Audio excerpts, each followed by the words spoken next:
자, 여러분 교재 위험 수익의 상세관계 보도록 하겠습니다.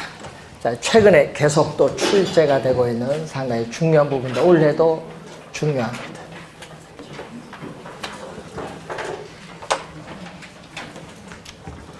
자, 위험, 우리가 회피형 투자자죠.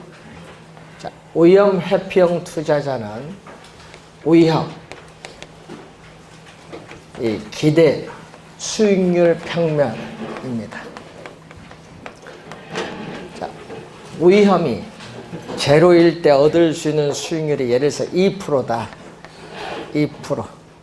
위험이 제로일 때 얻을 수 있는 수익률, 즉 위험을 전혀 수반하지 않을 경우에 얻을 수 있는 이 수익률을 우리는 무위험 자산의 수익률, 무위험 자산의 수익률을 줄여서 무위험 자산의 수익률을 줄여서 여러분 무위험률이라고 해요.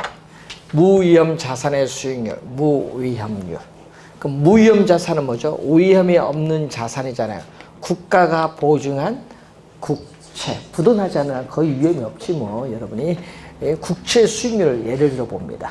자, 그러면은 이 국채 수익률 2%인데, 자, 여러분이 한국은행이 기준금리를 1.5%에서 1.75%로 올리면요, 요것도 2.25%로 올라요. 고정된 게 아니에요. 일반 경제 상황에 따라 무위험률은 변할 수 있어요. 그래서 요거는 가변적이야. 고정된 것이 아니에요. 은행의 지급 준비율이 인상된다든지 한국은행이 기준금리를 인상하면요, 무위험률도 올라요. 또는 기준금리를 인하면 또 무위험률 하락을 해요. 뭐 2%에서 1.85% 될 수도 있지. 자, 그런데 문제는 이것은 2%는요, 위험이 높든 낮든 이 크기는 변화가 없어요. 위험이 제로일 때나 위험이 R1에 있을 때나 요 2%는 변화가 없어요. 그럼 요 크기를 우리 뭐라고 하죠? 이 크기를 우리는 무위험률의 이 크기는 순수한 시간에 대한 대가다. 순수한 시간에 대한 대가를 말합니다. 자, 여러분 1년 만기 국채를 여러분이 사면은 1년이라는 시간에 대한 대가만 지불하지 위험에 대한 대가는 없어요. 예? 그래서 무위험 자산의 수익률은 위험이 높든 낮든 위험과는 아무런 관계가 없다. 위험이 높든 낮든 이 크기는 변화가 없어요. 위험과는 아무런 관련이 없어요. 그렇기 때문에 장래, 위험은 불확실성이니까 무위험률은 장래 기대되는 수익이 확실한 경우의 수익률을 무위험률이라고 해요. 자, 그런데 이제 위험이 높으면 어떻게 되죠? 위험이 높으면 수익률도 올라가죠. 그럼 이렇게 위험이 높으면 수익률도 이렇게 올라가는데, 자, 여러분 보세요. 위험축 밑에 대해서 이게 볼록합니다. 위험축 밑에서 보면 볼록한 이것을 위험 회피형 투자자의 무차별 곡선. 누구? 위험 회피. 네. 위험 회피형 우리가 투자자의 무차별 곡선이 돼. 자, 그림에서 보듯이 위험이 높을수록 수익률도 올라갑니다. 그래서 통상이란 말 쓰죠. 일반적, 항상이란 말을 우리 싫어해요. 일반적으로 통상 위험과 수익은 뭐다? 비례 관계이다. 자, 여러분 14회 시험은요, 이걸 뭘로 출제하냐면 14회 시험에는 반비례로 출제했어. 반비례가 아니라는 거. 비례.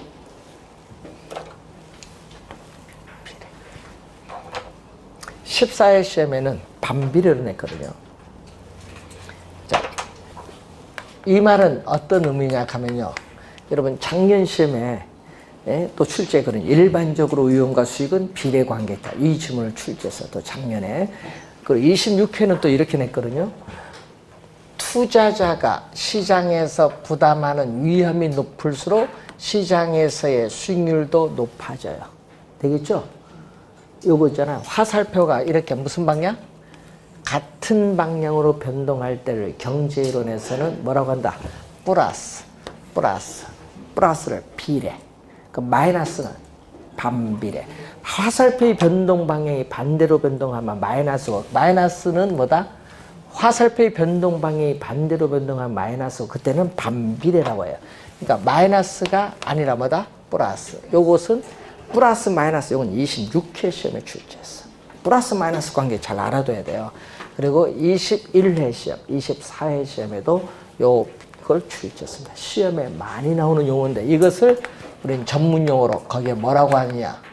전문용어로 위험, 수익의 상쇄 관계라고 해요. 시장에서 투자자가 부담하는 위험이 높으면 높을수록 투자자가 요구하는 수익률도 높아지는데 위험 높고 수익률 높아지죠. 요게 두 개가 상쇄된다. 우리 야구 경기를 보게 되면요, 우리는 트레이드를 오프 시즌에서 하는 거예요. 오프 시즌에 트레이드를 한다. 여기서 나온 말이에요. 상쇄관계. 상쇄시킨다. 위험도 높아지고 수익도 높아진 두 개를 뭔다? 상쇄시킨다. 위험 수익의 상쇄관계라고 합니다. 시험에 많이 나온 용어죠. 좀 주의해 두고 비례라는 걸 좀 주의해 두셔야 됩니다. 자, 그러면은 이때 여기서 보세요. R1만큼 위험일 때 요 크기죠. 위험이 높을수록, 자 여러분, 위험이 높을수록 요 크기죠. 요 크기가 점점 이렇게 커지고 있어요. 예? 그럼 요걸 뭐죠? 위험이 이렇게 높아질수록 요 크기는 점점 이렇게 커지고 있다. 이걸 우리는 전문용어로 위험 할증률이라고 해요. 위험 할증률. 위험 할증률은 위험은 리스크를 말하고, 그리고 할증률은 프리미엄을 번역했다. 자, 이런 프리미엄을 번역해서 할증률로 번역한 거죠.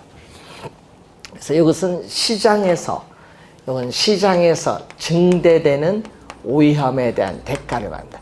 시장에서 증대되는 위험에 대한 대가를 위험 할증률이라고 한다. 증대되는 위험에 대한 대가.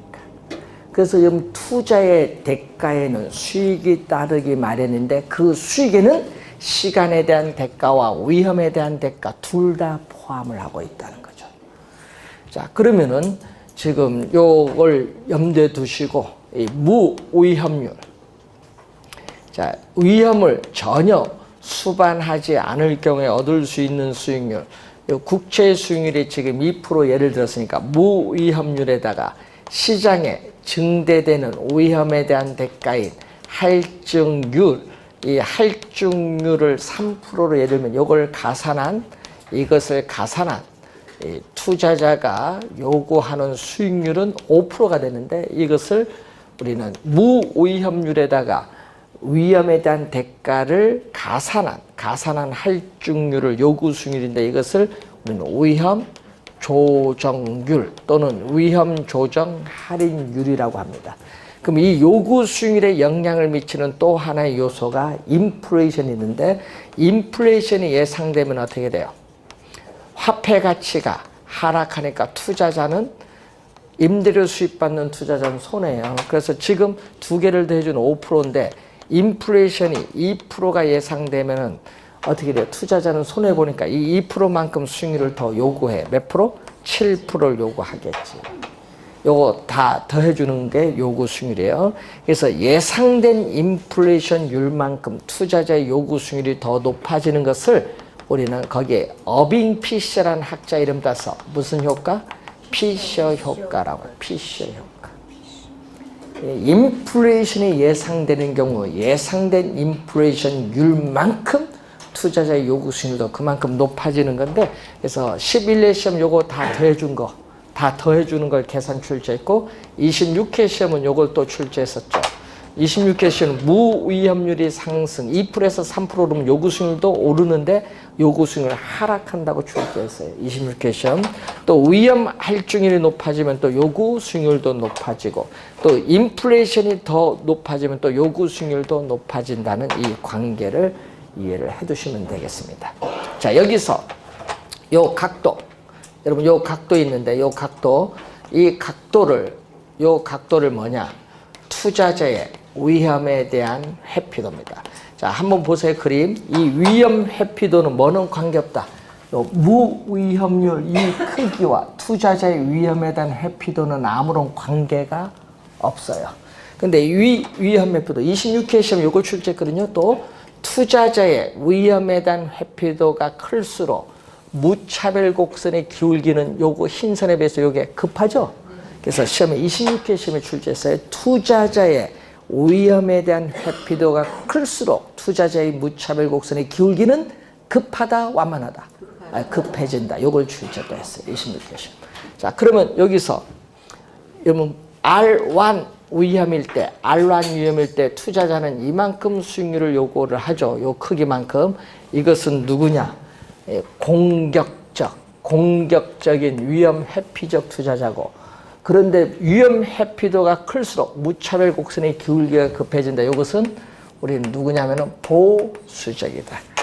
보수적인 위험 회피형 투자자다. 그래서 무차별 곡선의 기울기가 급하면요, 보수형 위험 회피형 투자자고, 무차별 곡선의 기울기가 완만하면 공격적인 위험 회피형 투자자인데, 문제는 공격적일 때는 R1 위험일 때 수익률을 이만큼 요구하지만 누구일 경우에는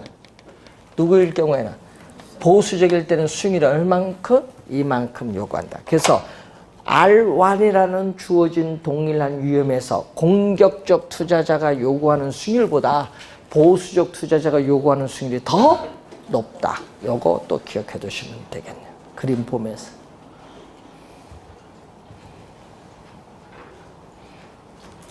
자, 이 그림은 시험에 안 나올 거 아니야. 이 그림을 이해하는지 여부를 말로 출제하겠지. 예? 자, 그래서 여러분이 그걸 알아두시면 되겠습니다.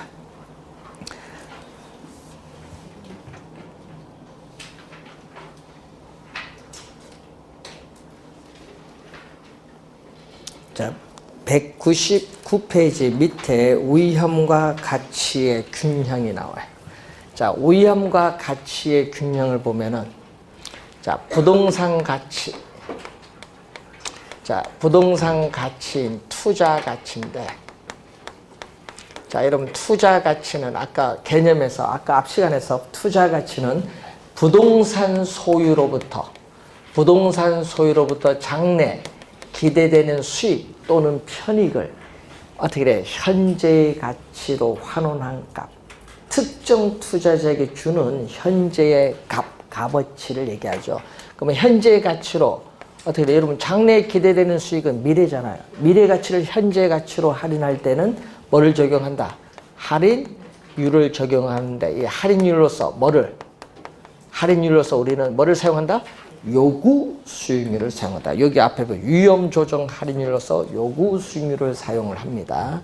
자, 여기서 위험이 높으면 되게 투자자가 시장에서 위험이 점점 높아진다. 시장에서 위험이 점점 높아지고 있다. 위험이 높아지면은 투자자가 부담하는 위험이 높으면 투자자가 또 요구하는 수익률도 뭐한다? 높아지겠죠. 위험 수익의 상쇄 관계에서 요구 수익이 높아져요. 그러면 여러분, 장래에 기대되는 수익은 연간 안정적인데 요구 수익이 높아지면 전체값 부동산 가치는 뭐한다? 하락을 하죠. 부동산 가치인 투자 가치는 하락을 합니다. 이렇게 화살표 위험과 부동산 가치는 반대로 변동하니까 무슨 관계? 마이너스 반비례 관계다. 마이너스 음의 관계, 반비례 관계 있다는 걸 염두에 두시고, 또 시장이 우리는 호황이다. 자, 여러분, 시장이 활황이라고 하죠. 활황은 어떻게 돼요? 활발하게 어떻게 돼요? 부동산 거래가 이루어지는 호황장세단 얘기야. 활랑 국면에 있다. 그러면은 어떻게 돼요? 부동산 소유에서 비롯되는 장래 기대되는 수익은 어떻게 돼요? 높아져요. 장래 기대되는 수익, 요게 높아지면은 동일한 할인율로 할인한 부동산 가치. 할인율은 변화가 없어요. 5% 변화가 없는데 기대 수익이 높아지면은 동일한 할인율로 할인해도 뭐는 높아져? 부동산 가치는 뭐 한다? 높아지겠죠. 이 설명을 여러분 거기에 교재에 이 200페이지에 199페이지 밑에서 200페이지에 설명되어 있는 내용입니다. 자, 200페이지에 위험과 수익의 측정. 자, 여기 22회 시험에는 표를 이용한 계산 문제를 출제를 했는데, 그래서 이제 출제될 수도 있고 안 될 수도 있는 부분이라서 별표인데 꼭 알아두긴 알아둬야 될 중요한 용어예요. 네? 위험과 수익의 측정에 있어서 수익의 측정 그리고 위험의 측정이 있어요. 자, 수익의 측정과 위험의 측정이 나오는데, 자, 여러분 교재에 있어서 거기 보시면은 순 영업소득 수익을 측정할 때는 순 영업소득의 뭘로? 기대치. 기대치는 기대값, 평균값입니다. 기대값, 평균값. 순 영업소득 기대치로 추계되는 기대 수익률로 측정한다. 그래서 시험 문제는 이 기대 수익률 계산하는 게 많이 출제하죠. 시험 문제는 요걸 계산하는 문제를 또 우리 자주 출제를 하고 있다. 기대 수익률로 측정하는 것이 일반적이다. 자, 그래서 여러분이 부동산 투자로부터 미래에 예상되는 현금 수입과 현금 지출은 정확하게 예측하기 어려워요. 불확실성으로 인해서. 그래서 여러분 교재에 나온 201페이지 맨 위에 있는 표가 이게 확률 분포표인데, 이러한 확률 분포표를 가지고 우리는 통계적 기법을 가지고 평균과 분산을 구해요. 그래서 투자 결정을 하게 됩니다. 그럼 평균을 구해야 되는데, 자, 그럼 그 표에서 순 영업소득에 뭐를 구해야 된다? 기대치. 여러분 이 기대치가 아까 기대값, 평균값을 구합니다. 이 평균값을 구하는데 문제는 거기에 각 경제 상황에 따르는 예상되는 순 영업소득이 나오죠. 자, 불황일 때는 얼마죠? 불황일 때는 9천만 원. 정상적일 때는 1억 원. 정상적일 때는 1억 원. 그리고 경기가 호황일 때는 1억 1천만 원이 나와요. 이렇게 각 경제 상황에 따르는 예상되는 순영업소득이 나오죠. 그 표에서 그 확률이 있어요. 이 확률을 가중치라고 해. 그럼 여러분 그 표에 확률이 가중치입니다. 그 확률을 곱해. 그러니까 확률이 뭐를 곱한다? 가중치. 불황일 확률 10% 얼마? 0.1. 정상적일 확률 80% 0.8. 호황률 확률 10% 얼마? 0.1. 이렇게 가중치인 확률을 곱해서 더해준 거, 또 가중평균한 거예요. 그래서 뭐를 했다? 가중치를 가지고 뭐를 구했다? 평균을 구한 거예요. 가중치를 가지고 평균을 구한 기대되는 소득을 얘기해. 순영업소득의 기대치가 가중치를 가지고 평균을 구한 가중평균 기대소득이야. 전문용어로 얘기하면은. 순영업소득 기대치를 구하는데, 그럼 여기 얼마죠? 지금 여기 얼마? 900만 원. 요 가운데는 8천만 원이고, 맨 마지막은 1,100만 원. 다 더해줬더니 얼마죠? 1억 원. 그럼 순영업소득의 기대치는 1억 원이에요. 그런데 만약에, 자, 예를 들어서 총 투자한 금액이 10억 원이라면 어떻게 돼요? 총 투자한 금액이 10억 원이라면은 기대 수익률로 추정을 해야 되니까 기대 수익률을 구할 때는 수익률을 구할 때는 분모는 부동산을 취득하는데 총 투자한 금액 얼마? 10억 원이고, 여기에 뭐죠? 가중 평균 기대 소득 얼마? 1억 원이 들어요. 가중 평균 기대 소득 1억 원. 순영업소득의 기대치가 들어온 수익률을 구하는 거니까 100을 곱해주니까 몇 프로? 10% 이렇게 구하는 겁니다. 그래서 이런 표가 주어졌을 때 기대 수익률을 구할 줄은 알아야 되겠다. 기대 수익률 구하고 위험은 계산 못해도 관계없죠. 왜냐, 보기 5개 중에 한 2-3개는 제거돼서 2개 놓고 찍으면 되지 뭐. 예? 그래서 이 위험은 왜 계산이 어렵냐 한번 이제 보면은, 위험을 측정할 때는 표준 편차, 통계적 기법인 표준 편차로 측정하든지, 아니면은 표준 편차를 제곱한 뭐 갖고 측정한다? 분산을 가지고 측정하는데, 자, 이런 게 있거든요. 이런 게, 여러분, 이런 그림이 나오는데, 여기에 평균을 중심으로 좌우 대칭인 이 좌우 대칭, 이것을 우리는 정규 분포 곡선이라고 해요. 우리 고등학교 배우는 좌우 대칭인 이 곡선이 정규 분포 곡선인데, 문제는 이 평균을 중심으로 좌우 대칭이에요. 근데 이 표준 편차라는 용어는요, 표준 편차는 이 평균, 이 가운데 평균을 중심으로 어느 정도 떨어져 있는가를 보는 거예요. 그럼 평균에 밀집하면 이렇게 나오거든요. 평균에 밀집하면은 정규 분포가 이렇게 곡선이 나와요. 평균에 이렇게 밀집해 있다는 것은 평균에 다 가깝죠. 그만큼 표준 편차가 작다는 거예요. 평균에 밀집해 있으면 표준 편차가 작아요. 평균으로부터 떨어져 있는 정도가 작다는 것은 위험이 낮다는 걸 말해요. 근데 이렇게 멀리 떨어져, 이렇게 멀리, 평균부터 이렇게 멀리 벗어나 떨어지면은 표준 편차가 크다는 거고, 이때는 위험이 높다. 계산은 못해도, 요거는 꼭 기억해야겠죠. 계산은 못해도 표준 편차가 작을수록 위험은 낮고, 표준 편차가 클수록 위험은 높다. 그러면 시험 문제, 우리 여러분 앞으로 모의고사 보면요, 모의고사 보면은 표가 주어져요. 표 주어지고 기대 수익률 분산 구하는 문제가 많이 나와요. 앞으로 모의고사 보면은. 그럼 분산은 어떻게 구하냐? 분산은 표준 편차를 제곱한 거거든요. 불황일 때. 그럼 불황일 때 편차 구해야 되는데, 불황일 때는 얼마? 불황일 때는 순 영업소득 얼마? 9천만 원. 불황일 때 순 영업소득 9천만 원인데, 이 9천만 원에서 평균 얼마? 평균 얼마를 빼야 돼? 1억 원.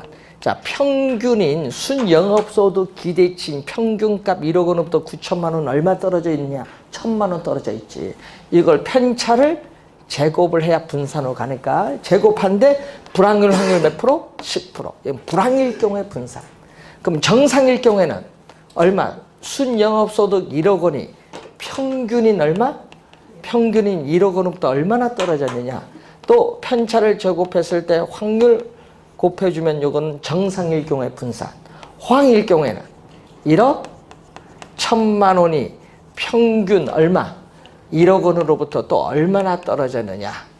평균. 이걸 또 제곱해줘서 확률 곱해주면 호황일 경우에 분산. 요거 다 더해주면 전체 분산이 되겠지. 1억 빼면 제로거든요. 이거 필요 없고. 그러면 요건 얼마? 마이너스 1천만 원인데 마이너스를 제곱하면 플러스입니다. 그러니까 마이너스는 필요 없고 1천만 원에 제곱 곱하기 0.1. 요것도 1천만 원 제곱 곱하기 0.1 두 개 있어요. 1을 곱해주면 돼. 그러면 얼마 나오죠? 1천만 원 제곱 곱하기 0.2. 요게 분산이야. 1천만 원 1 곱하기 0 몇 개? 7개 이죠? 그럼 7개 14개야. 14개 0.2 곱해주면 돼. 그럼 13개 1을 곱해주면 그게 분산이야. 예? 전자계산 눌러보세요. 근데 문제는 그걸 구하는 것은 그렇고, 그러면 표준 편차는 어떻게 되냐? 표준 편차는 이 분산의 양의 제곱근이야. 그럼 1천만 원 제곱 곱하기 0.2. 이해 안 되면 중학교 2학년 자식한테 물어보시면 됩니다. 자녀분한테. 제곱근 성질에서 이것은 따로 뗄 수 있어. 1천만 원 제곱 곱하기 따로 이렇게 떼. 0.2 따로 뗄 수 있어. 또 요거 제곱값 누뚜, 제곱근 누뚜 없어져요. 그러면 얼마 나오냐? 그래서 여러분이 전자계산기 1 누르고 0 7개 누르면 1천만 원이야. 그 곱하기 누르고 그다음에 뭐를 누르야 돼? 누뚜 누르면 돼. 누뚜 그 전자계산 있어. 누뚜 딱 누르고 0.2 누르면 이게 거기 얼마 나와? 447만 2천 원이 나와. 계산 어렵잖아. 시간 걸리지. 그 이거 계산 못해도 기대 수익률은 계산할 줄 알아야 돼. 그래야 찍을 때 이걸 찍어낼 수 있어. 찍는 방법은 10월달 가서. 모의고사 쳐야 돼. 여러분 9월달 모의고사 쳐야 찍는 방법 가르쳐줘야지. 여러분 지금 찍는 방법 가르쳐도 몰라. 모의고사 풀 때 이렇게 나오면 답은 요거 몇 번 이렇게 찍어주는 거지. 예? 그거에서 40문제를 풀 때 우리는 찍는 방법을 가르쳐 줄 수 있어. 예? 그러니까 9월달을 잘 기대하시면 돼요.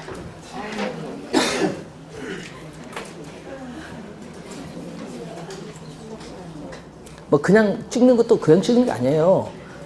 찍는 것도 다 배열 방식이 있기 때문에 잘 찍어야 돼.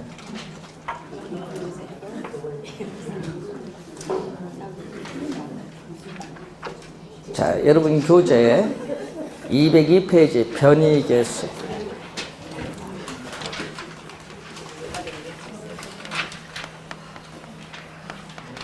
용어가 또 어렵네. 변이 또는 변동계수라고도 하는데, 이 변이계수는 기대 수익률, 단위당 위험도. 자, 기대 수익률 단위당 위험도를 얘기하죠. 이 말은 기대 수익률 1%당 위험을 측정하는 게 표준 편차죠. 이걸 나타내는 겁니다. 자, 예를 들어서 시험 문제는 이렇게 표가 주어지거든요. 투자 대상에 아파트 투자할 거냐, 상가 투자할 거냐, 호텔 투자할 거냐. 자, 이렇게 나와요. 자, 이렇게 변이계수에서 이렇게 출제하는 건 두 학자밖에 없어. 경희대학교 이성근 교수 아니면 조주현 교수 건국 때. 네? 그래서 여러분이 표가 주어지거든요. 그러면 기대 수익률이 주어지고 문제 주어져요. 기대 수익률 주어지고 또 뭐가 주어져? 위험을 측정하는 표준 편차. 요 두 가지는 주어져요. 요까지는 주어져요. 기대 수익률 아파트 5%, 상가 10%, 호텔 20% 주어져요. 그럼 표준 편차 1%, 그러면 3%, 5% 이렇게 주어졌다. 그럼 이때 이제 구하는 게 이제 뭐를 구하는 거예요? 여러분은 구하는 게 변이 계수를 구해야겠지.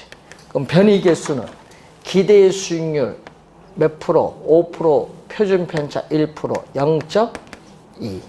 여기는 얼마? 10분의 3, 0.3. 여기는 20분의 10, 2분의 1이니까 0.5 나오죠. 그러면 위험 회피형 투자자는 기대 수익률 1%랑 위험이 높은 거, 낮은 거? 낮은 걸 선택하겠지. 변이계수의 값을 작은 걸 선택을 하겠지. 위험 회피형 투자자는. 그럼 변이계수의 값이 작은 거 뭐를 선택한다? 아파트를 선택하죠. 이 말은 무슨 얘기냐? 아파트가 비교합니다. 아파트가 상가 호텔에 비해서 기대 수익률 단위당 위험이 낮기 때문에 투자자는 뭘 선택했다? 아파트를 선택했다. 이렇게 다른 투자과 비교해요. 여러분, 다른 투자과 비교를 해서 판단할 때는 상대적이란 말 들어가. 상대적. 다른 투자과 비교할 때는 뭐 들어간다? 상대적. 규모가 다른 부동산을 비교할 때 상대적 들어가고, 이것을 상대적 뭐라고 한다? 표준 편차라고 하죠. 변이계수를 상대적 표준 편차. 이게 작을수록 유리하다는 거죠. 그럼 역수는 뭐가 돼? 역수는 역수. 변이계수의 역수는 거꾸로 가면 되잖아요. 역수니까 위험 한 단위당. 위험 한 단위당 뭐죠? 기대 수익률. 그러면 위험은 표준 편차. 기대 수익률. 시험에 내면 여러분요, 위험 한 단위당 기대 수익률 주어져요. 표가 있거든요. 표도 주어졌는데 위험 한 단위당 기대 수익률이니까 요 앞에 거는 어디 도망가. 그냥 뒤에 뭐만 봐? 기대 수익률 요것만 보고 하니까 틀리지, 시험에. 위험 한 단위당 기대 수익률이니까 여러분 요걸 빼놓고 생각해버려요. 시험에 나오면. 그러니까 요걸 갖고 생각하는데. 그래서 요것은 역수니까 뭐도 위험 1%당 수익률은 뭘수록 높을수록 유리하겠지. 역수니까. 그래서 표가 주어지거든요. 시험 문제 표가 주어졌을 때 17의 시험. 13회, 15회 시험에 출제를 했죠. 용어가. 근데 주의해야 될 건요, 최근 시험에 이런 위험 수익 측정가 있죠? 표 주어져요. 그럼 표 주어지고 그 표를 해석하는 문제가 막 나오거든요. 우리가 보면은 표 주어지고 1번, 2번, 3번, 4번, 5번 해석하는 지문이 나와. 근데 1번, 2번에 답 넣을 수가 없어. 왜 그런지 아세요? 표에서 근데 1번 답은 우리는 표 출제하는 문제는 해석하느냐인데 1번에 답 넣으면 2, 3, 4, 5는 여러분 아닐 거 아니야. 그러니까 이런 문제는 답은 우리는 어리놓는다. 4, 5번에 탁 배치를 하는 거야. 그래서 찍을 때 그런 걸 잘 감안해야 돼. 그러니까 아무렇게나 가서 찍는 게 아니야. 그래서 최근의 시험은 다 5번에 답이 있는 거야. 그 이유가 있어야 찍는 거. 그러니까 찍는 것도 요령 있게 찍어 들어가야 돼. 아, 이런 문제를 하면 여기 답이 어디 있구나. 이 문제는 어디 있구나. 이런 걸 딱. 그러면 찍는데 확률이 팍팍 줄어드는 거지. 출제 패턴을 잘 읽어야 됩니다. 자, 위험 관리 방법 들어갑니다. 자, 위험 관리 방법 보시면은, 자, 4가지 있어요. 위험의 회피. 여러분, 아까 얘기했지만 대부분의 투자자는 뭐를 가지고 있다? 대부분의 투자자는 위험을 뭐 한다? 회피하잖아요. 그러니까 여러분, 미래의 손실의 가능성을 피하고자 하는 방법 대부분의 투자자들이 합니다. 위험의 회피 대표적인 것은요, 위험한 투자 하지 말자. 안전한 자산에만 투자하자. 어디? 국채, 예금자 보호 대상인 정기예금, 이런 안전한 자산에만 투자하자. 뭐 그 얘기죠 뭐. 근데 시험 문제는요, 제일 많이 출제하는 게 뭐냐? 위험의 정가야. 위험의 정가. 그래서 여러분, 위험의 회피 정가 여러분이 알고 있느냐? 한번 17회 시험에 했어요. 위험의 회피, 위험의 정가 이해하는지 여부를 한번 물었어. 17회 시험에. 예? 그래서 위험의 정가는 조세 정가 배웠잖아요. 떠넘기는 거. 자, 미래의 잠재적 손실의 가능성을 제3자에게 그 위험을 떠넘겨버려요. 예? 위험을 떠넘기는 거 대표적인 게 뭐죠? 여러분 21회 시험에 출제된 게 요걸 출제했잖아요. 미래의 손실의 가능성을 여러분은 보험에 가입을 함으로써 위험을 보험회사에 떠넘겨. 예? 요것은 21회 시험에 출제를 했죠. 아까 그 문제는 또 15회 시험에로 출제했지만은, 자, 15회 시험은 요거 출제했어요. 우리는 임대차 계약을 맺었는데 인플레이션이 발생해서 물가가 오르면 화폐 가치가 하락을 하죠. 임대는 화폐 가치 하락해서 손해를 봐. 예?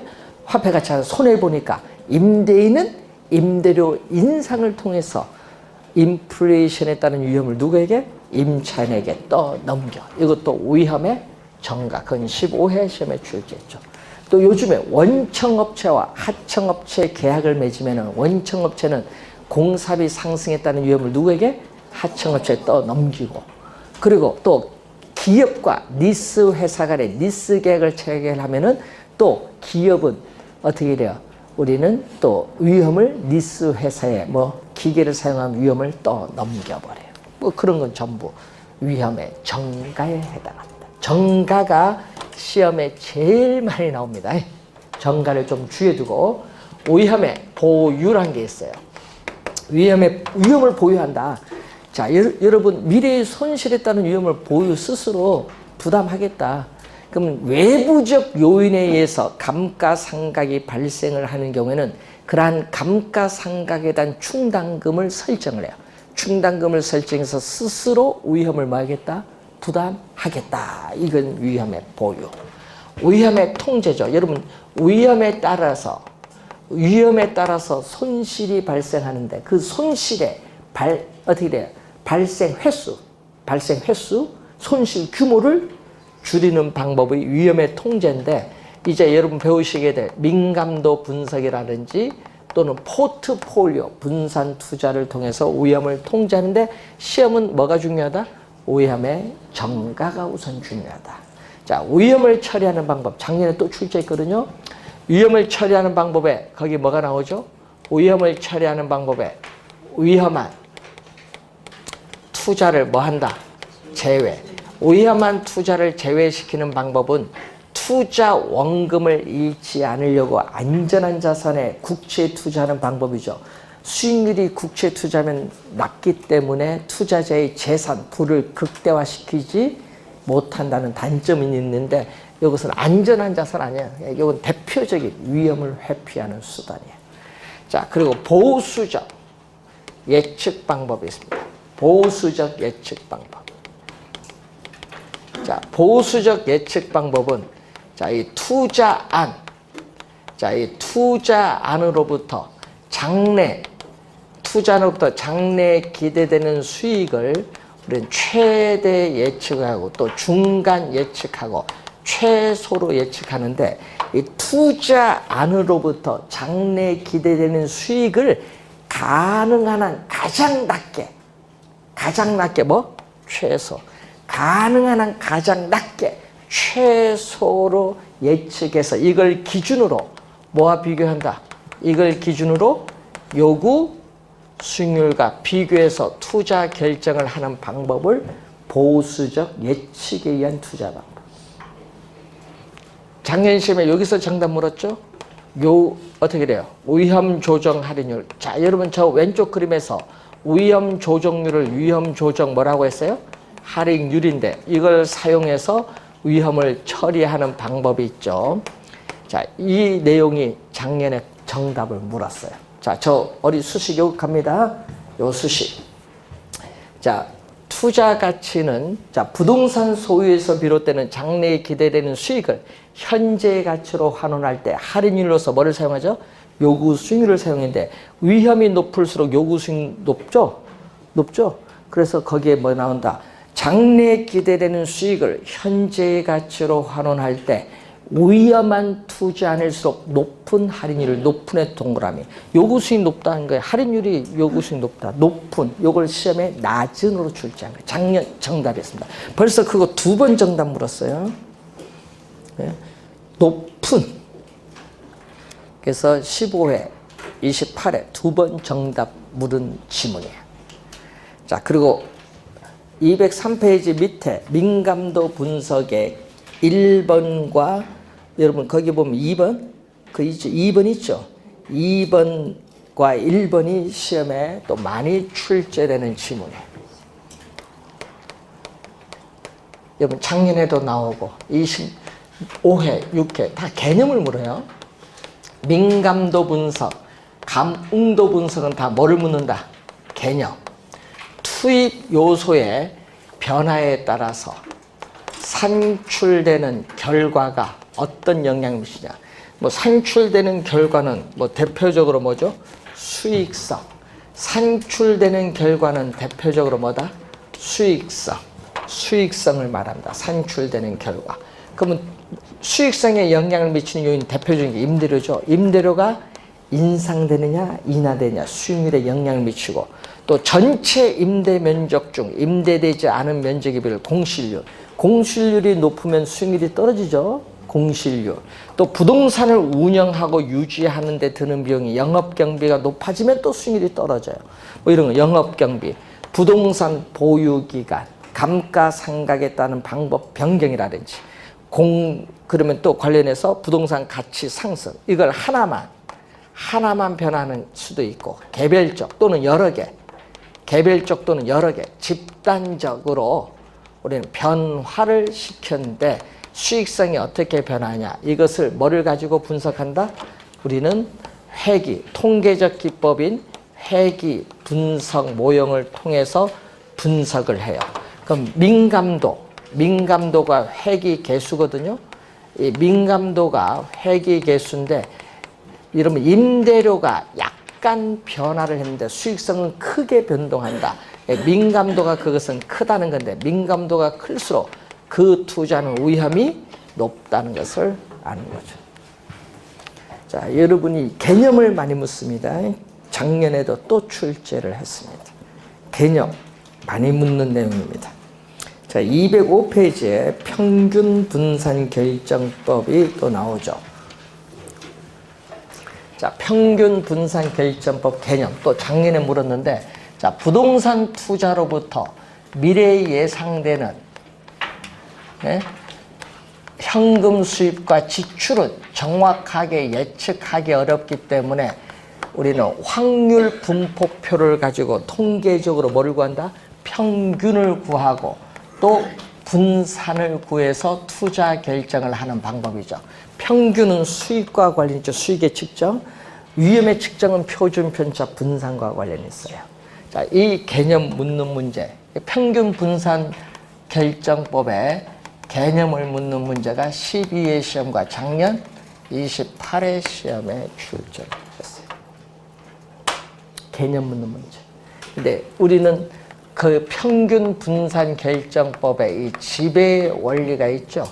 자, 이 지배의 원리를 이제 묻는 문제가 이제 여러분 15회 시험, 20회 시험, 26회 시험에 출제했죠. 지배의 원리. 자, 그럼 지배의 원리는 자, 예를 들어서 여러분 상가 부동산에 투자할 거냐, 아파트에 투자할 거냐, 투자가 두 개 있어. 상가 부동산에 투자할 거냐, 아파트 투자할 거냐. 두 투자 대안에 기대 수익률이 동일하다. 두 투자 대안에 기대 수익률이 똑같을 경우에는 투자자는 위험이 낮은 투자를 선택하고 또 A, B 두 투자 안에 위험이 똑같다. 위험이 동일할 때는 뭐가? 기대 수익률이 높은 투자를 선택을 한다. 이게 지배의 원리예요. 그러면 요거는 아까 앞에서 배운 위험 회피형 투자자의 행위와 똑같아요. 그러면 시험 문제가 3번 나온 게 요거잖아요. 자, 그러면 요것을 한번 보면은 기대 수익률인데, 자, 여러분 기대 수익률이 A, B 7%, 7% 똑같다. 기대 수익률 7%, 7% 똑같았는데 위험이 달라요. 자, 표준 편차가 문제에서 표준 편차가 주어지거든요. 표준 편차는 뭐를 측정하는 지표?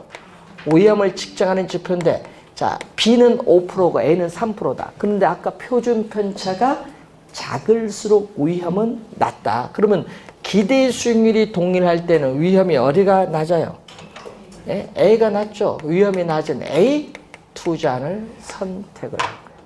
근데 만약에 위험이 같다. 자, 여러분 위험이 3% 같았어요. 같을 때는 A가 B보다 기대 수익률이 B는 5%, A는 7%. 기대 수익률 A가 더 높았다. 그러면 당연히 뭐 위험이 동일할 때는 또 기대 수익 높은 A를 선택을 해요. 지배의 원리.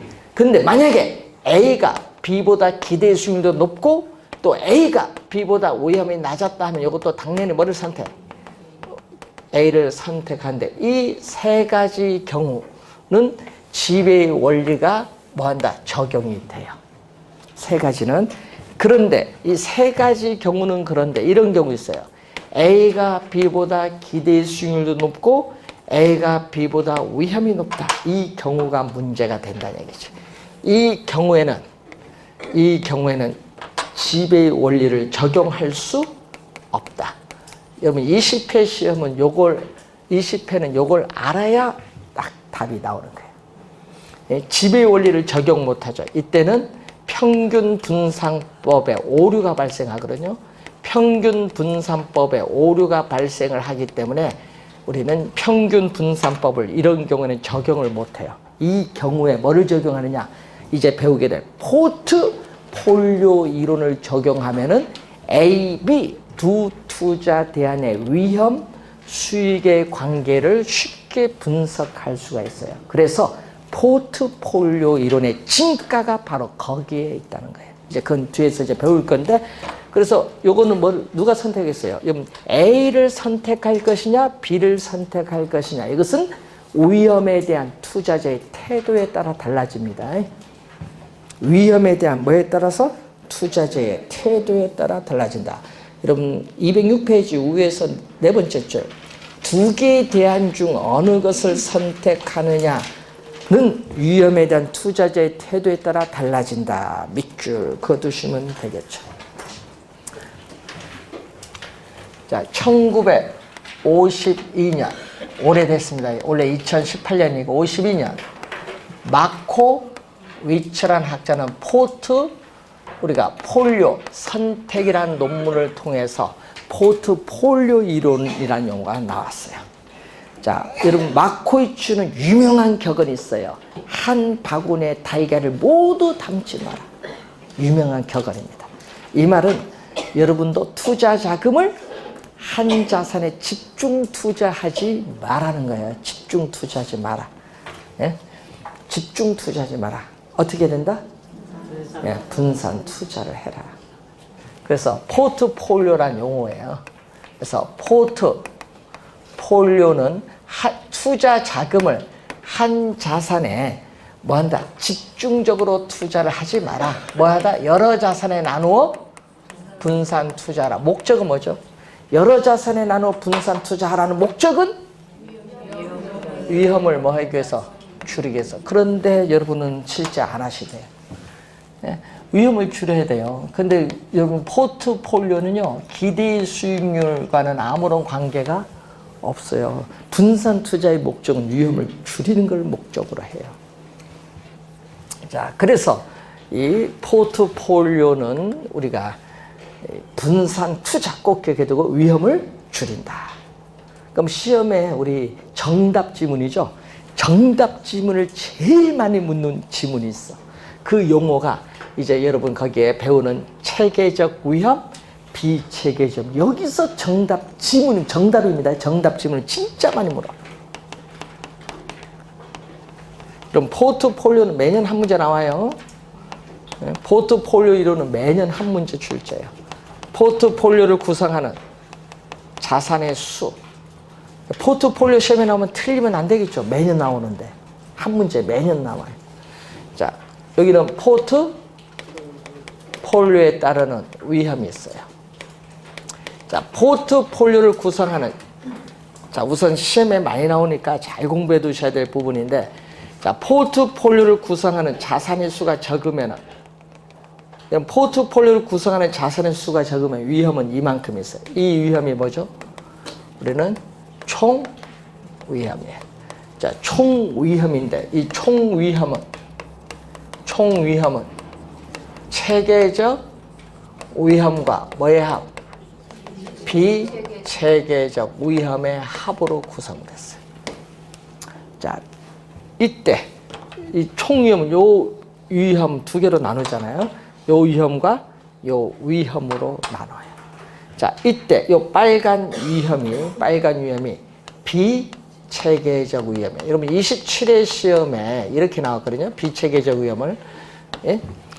개별 부동산의 특성에 따라 야기되는 위험. 요 지문이 나왔어요. 개별 위험이에요.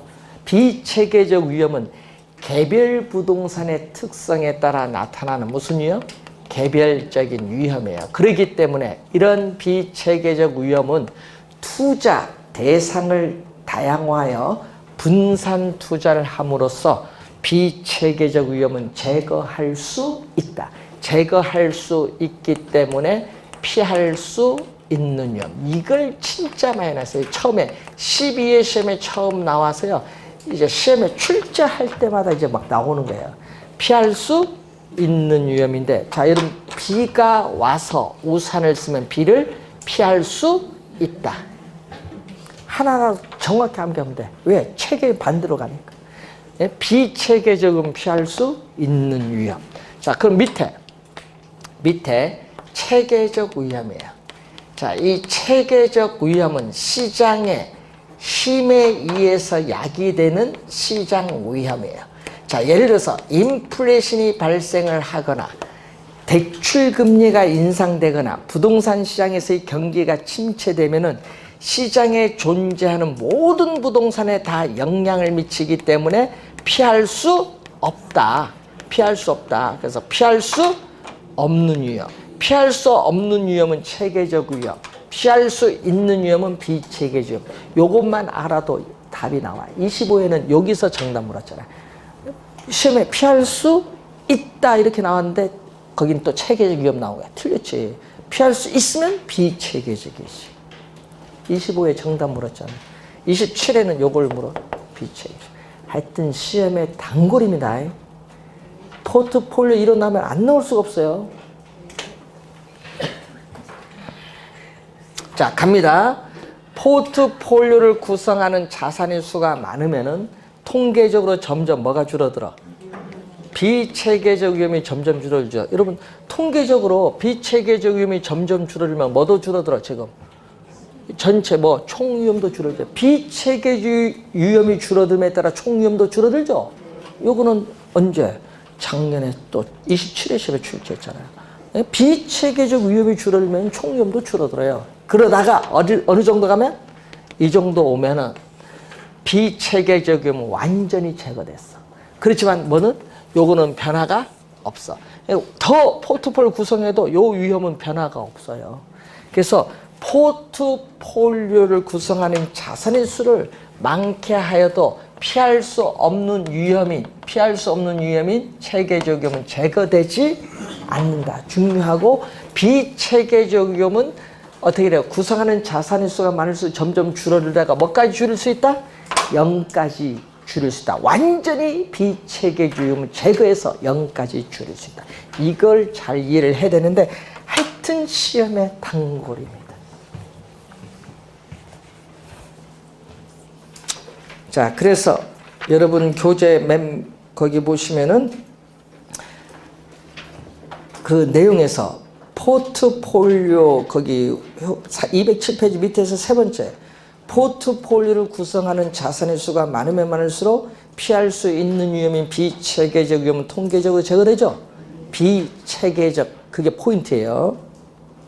자, 포트폴리오 효과 맨 밑에를 위험 분산 효과입니다. 포트폴리오를 구성하는 자산의 수가 많을수록 비체계적 위험이 점점 줄어드는 효과를 포트폴리오 효과, 다른 말로 위험 분산 효과고, 208페이지 맨 위에 보시면은 포트폴리오를 구성하는 자산의 수가 아무리 많다고 하더라도 체계적 위험은 제거된다, 제거되지 않는다? 제거되지 않는다. 이건 27회 시험의 정답쯤으로 물었죠. 자, 이제 배우시게 될 용어가 상관계수에 대한 용어인데, 자, 포트폴리오 몇 가지 중요한 이론하고 현금 수지 분석하는데, 포트폴리오는 매년 한 문제 나와요. 포트폴리오 매년 한 문제 출제되는 중요한 부분입니다. 자, 그리고 이제 잠시 쉬고 시작하겠습니다.